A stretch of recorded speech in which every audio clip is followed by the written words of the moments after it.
pun ljubavi, a u isto vreme i kad treba i kad ne treba, kao što kaže sveti apostol Pavle, ko beše Timoteju, ma kaže i pokara i izgrdi i kad treba i kad ne treba.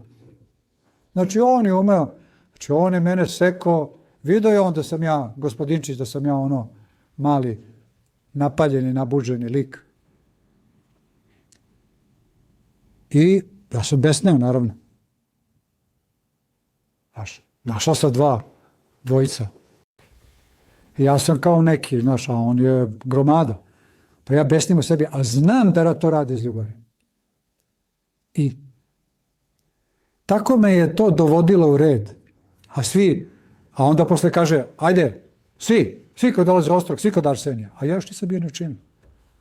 Znači, da on meni, a onda me režio, zna, ako dopuste se ja podignem čovječa, znači ono tamo, ja sad kao u Ostrogu, ja primam sve, kao ja tamo u urgentni centar, kako čovjek može se napali, pomisli, ne znam šta, će ostane mošti od njega čovječe. Će ja da mi miriše kad umre. Pa kad te rebne, onako crnogorski, goštački, onako, samo kako oni znaju. Ja besnim. Koliko sam puta besneo. Ali sam ga voleo.